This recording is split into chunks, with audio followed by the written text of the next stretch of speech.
This is the satellite image they swore we would never see. For 2 years, the Pentagon has been playing a careful game of strategic ambiguity in the Persian Gulf, rotating carrier groups in and out, issuing measured statements, drawing red lines in invisible ink. The diplomat said war with Iran was off the table. The analysts said cooler heads would prevail. The establishment consensus was that no president would be reckless enough to push the most volatile corridor on Earth to the actual brink. But this morning, Thursday, April 10th, 2026, at approximately 0600 hours Eastern Time, the satellite feeds lit up and the defense tracking networks went into overdrive. Because what is now confirmed, according to multiple sources inside the U.S. Central Command, is something that has not happened since the final days of the George W. Bush administration.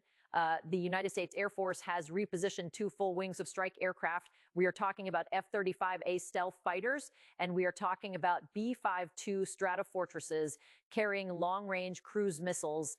We are talking about KC-135 aerial refueling tankers that extend the combat radius to cover every target of significance inside Iranian territory, from their staging bases in Qatar and Diego Garcia to forward operating positions less than 400 miles from the Iranian border. That is not a rotation.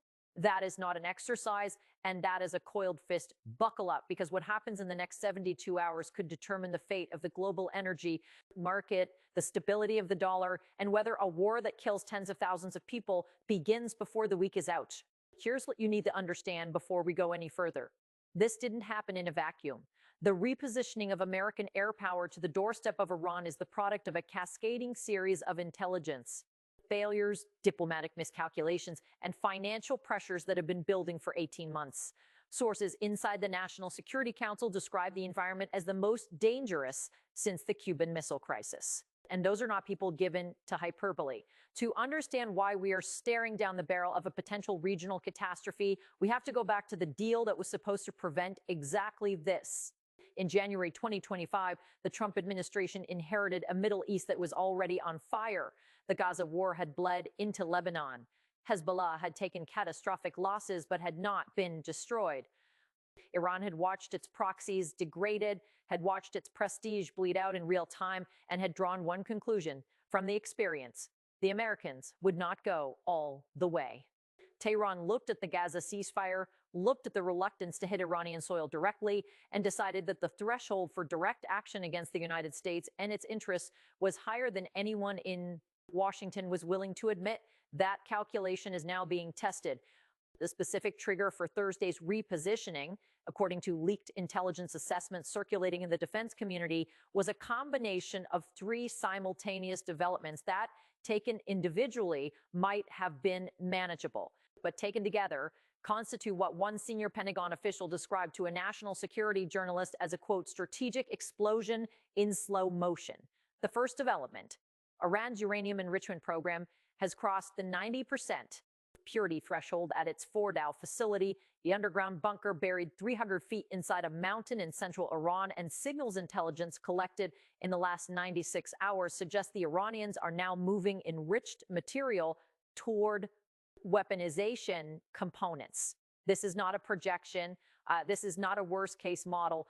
This is what the sensors are showing, according to sources briefed on the National Intelligence Estimate update distributed to the NSC on Wednesday evening.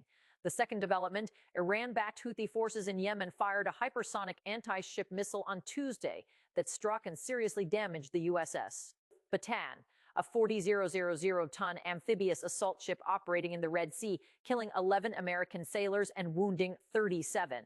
The third development: Iran's supreme leader issued a formal theological ruling, a fatwa, on Monday, declaring that the destruction of Israel is not merely a political objective but a religious obligation, and that any Muslim state possessing nuclear capability has a divine duty to act. Read that again. A fatwa signed, published, distributed to every Shia militia from Baghdad to Beirut. The White House response to the USS Bataan attack was supposed to be calibrated. Sources inside the West Wing describe an initial 48-hour debate between the national security principles, with Secretary of Defense Jim Mattis's replacement arguing for a limited strike on Houthi launch infrastructure, and the CIA director arguing for direct retaliation against the Iranian Revolutionary Guard Corps naval bases that supplied the missile guidance systems. The president reportedly listened to both arguments and then asked a single question that changed the entire conversation. If we hit them small, do they stop or do they escalate? The answer from the intelligence community was unambiguous. Based on current Iranian threat posture, a limited strike would be interpreted in Tehran not as a warning, but as a sign of hesitation.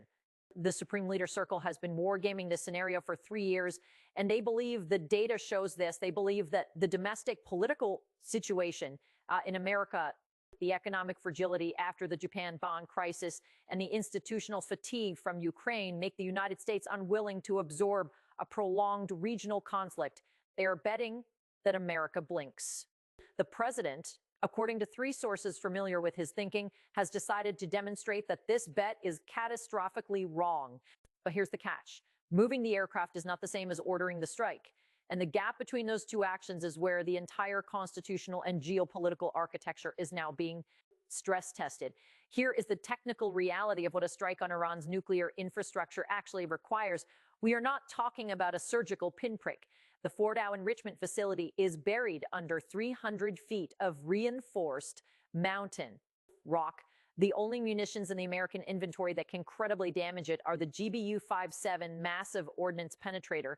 That is a 30,000-pound bunker buster bomb that can only be carried by the B-2 Spirit stealth bomber. The United States has approximately 20 B-2s in its active fleet based at Whiteman Air Force Base in Missouri. Sources say at least 6 have been loaded and placed on alert status within the last 48 hours. Each B-2 mission to Fordow would require mid-air refueling over the Arabian Sea, low observable approach through Iranian air defense corridors, and a strike profile that assumes Iran's Russian-supplied S-300 and S-400 air defense batteries are either jammed, destroyed, or successfully evaded. The Air Force is confident it can do this. The question is what Iran does in the 30s after the first bomb lands. We are talking about 1,500 miles of Iranian coastline bordering the Strait of Hormuz, and we are talking about Iranian mining capabilities that can close the most important oil choke point on Earth. We are talking about the fact that 21% of all global oil supply, approximately $1.4 billion worth of crude oil every single day, transits the Strait of Hormuz. If Iran closes it, even for 72 hours, oil goes to $200 a barrel. If it stays closed for 2 weeks, we are looking at a global recession that makes the 2008 financial crisis look like a market correction. The Japanese economy, already hemorrhaging from the bond crisis, implodes. The European Union, running on imported LNG and diplomatic goodwill, fractures. And every American retiree watching their 401k, every pension fund in the country takes a catastrophic hit before a live single ground troop is deployed. This is the domino that the markets have not yet priced in. The S&P 500 dropped 2.3% on Thursday morning. That is a $900 billion single-day market capitalization evaporation. But that is the small number. That is the number before the shooting starts. Nobody's talking about what happens to the global insurance market if the strait closes. Marine cargo insurance for Persian Gulf shipments is currently priced at $3.2 million per voyage. If Iran activates its anti-ship missile batteries, the Noor, the Qadr, the Khalij Fars, that figure goes to $50 million per crossing, and most insurers simply exit the market entirely without insurance. No commercial captain sails through the strait. The oil stops moving. The tankers sit at anchor, and the financial contagion spreads through every commodity market on Earth simultaneously. Wheat prices spike because Russia uses energy leverage. Food inflation accelerates in the developing world. The political regimes that are already fragile, Egypt, Pakistan, Nigeria, face the kind of bread price pressure that historically precedes government collapse. One airstrike on a mountain in Iran triggers a cascade that feeds 400 million people into a food security crisis.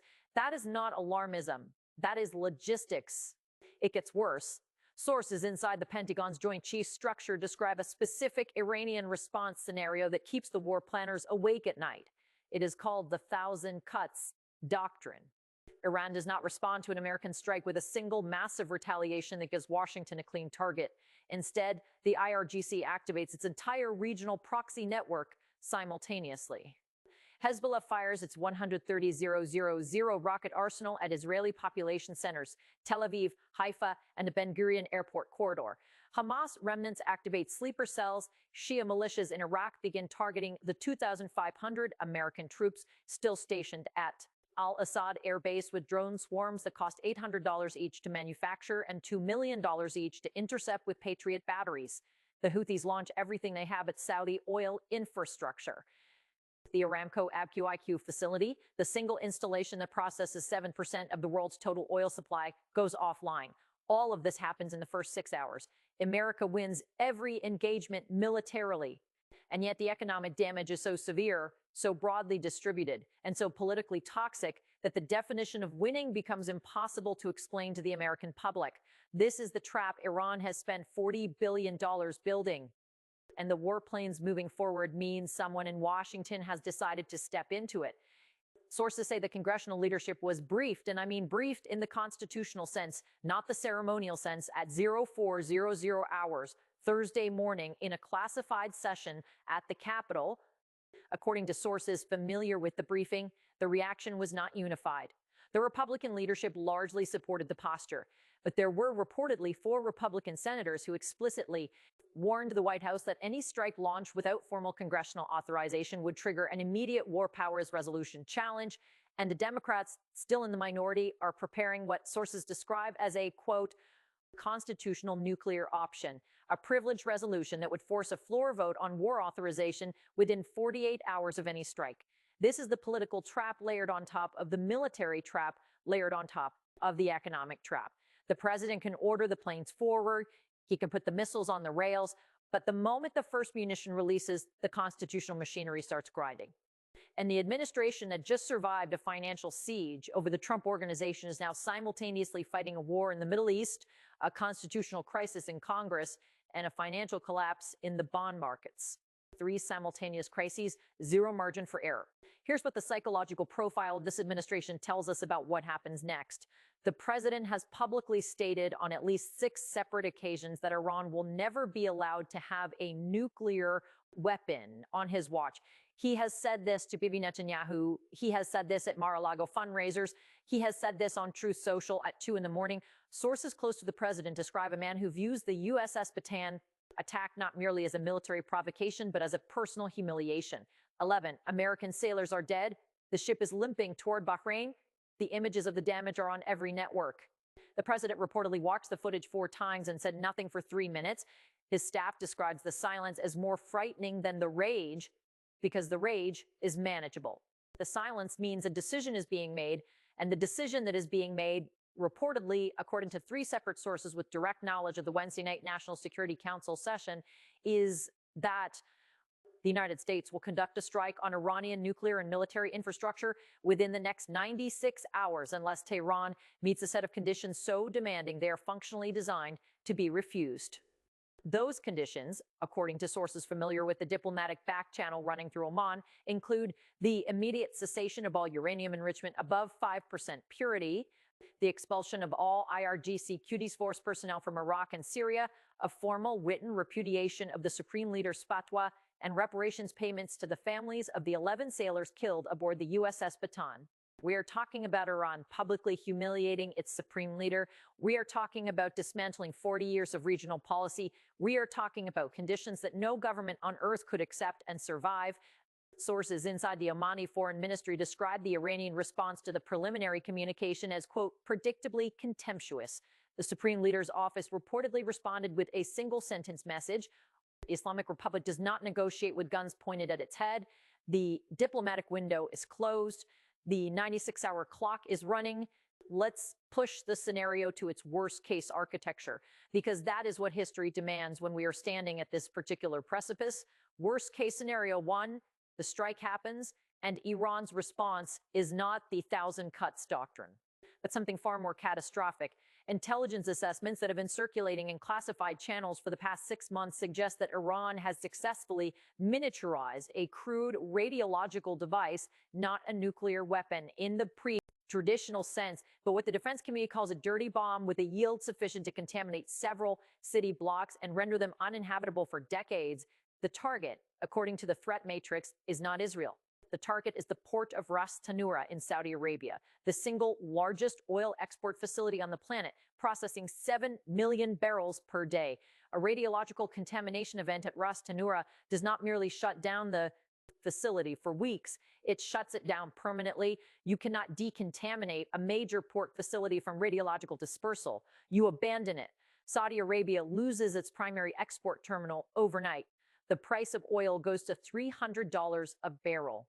Machinery of escalation was already in motion when the diplomatic channels had already closed, when the decision makers on every side had convinced themselves that the other side would back down at the last moment. In July 1914, every European foreign minister believed the crisis would be managed.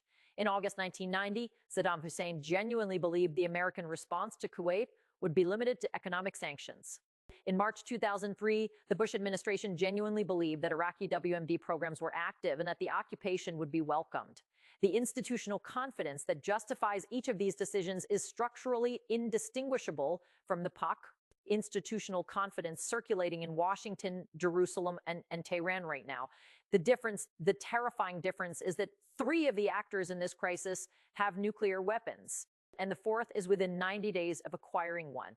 The founders who wrote the constitutional framework that governs the war powers question understood something that the current administration is in danger of forgetting, that the decision to go to war is categorically different from every other executive decision, not because of its immediate cost, but because of its irreversibility. Article I, Section 8 gives Congress the power to declare war. The War Powers Resolution of 1973 requires congressional notification within 48 hours of any military engagement. The National Security Act of 1947 created the oversight architecture that is supposed to function as a brake on executive unilateralism in exactly this kind of moment. None of those frameworks were designed for a world of hypersonic missiles and 96-hour ultimatums. They were designed for a world where war was a slow-moving thing that gave the Republic time to think. We are no longer in that world. The planes are already forward deployed. The missiles are already on the rails. The clock is running, and the constitutional machinery is grinding to catch up. And so we arrive at the stress test that every American institution is now facing simultaneously. Can the congressional war powers process function in a 96-hour window? Can the Supreme Court issue emergency injunctive relief against a presidential war order? A question that has never been adjudicated. Can the financial system absorb a 200 per barrel oil price spike without a cascading collapse of leveraged energy debt? Can the American military fight a multi-front air and naval campaign while simultaneously managing a carrier battle group in the South China Sea and 35,000 troops in Europe? Can the American public, already exhausted, already economically battered, already deeply distrustful of institutions, sustain the political will for a conflict that has no clean ending? And the answer to each of these questions is we genuinely do not know, because we have never been here before. The maps of precedent stop at the edge of this particular cliff. There is a version of this story that ends without a war. It requires Iran to make a concession it has never made before. It requires the president to accept a diplomatic outcome that his domestic political base will interpret as weakness. It requires China and Russia to restrain rather than enable their respective partners. It requires the Israeli government, currently the most hawkish coalition in the country's history, to defer to American strategic timing. Every one of those requirements is individually unlikely. Together, they constitute something close to a miracle. The warplanes are not moving toward Iran because diplomacy is working. They are moving because the people making decisions in Washington have concluded that the cost of allowing Iran to cross the nuclear threshold is higher than the cost of the war that prevents it. Whether that calculation is correct will be debated by historians for a century. The consequences will be felt by ordinary people, American sailors, Iranian civilians, Saudi oil workers, European pensioners watching their savings evaporate for a generation. Watch the overnight markets when Tokyo opens Thursday evening. Watch the crude oil futures contract. If it breaks $120 a barrel, the financial markets have priced in the strike. Watch the Strait of Hormuz maritime traffic feeds. They are publicly available for any reduction in tanker movements.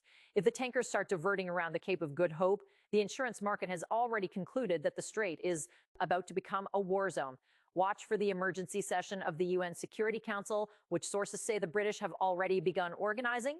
and watch, most importantly, for any movement of B-2 Spirit bombers out of Diego Garcia, because when those aircraft move, the 96-hour clock is no longer a diplomatic instrument. It is a countdown. We are standing at the edge of something that the word crisis is not large enough to contain. The warplanes have moved. The equation has changed. The next move belongs to Tehran and to a president who has decided, according to every source available, that he is done waiting for them to make it. Stay locked in. Subscribe. The next 72 hours will determine whether the history books describe this as the moment America chose a war it could not finish, or the moment it finally ended one it had been losing for 40 years. The answer is not yet written, but the pens are out and the ink is not going to be diplomatic.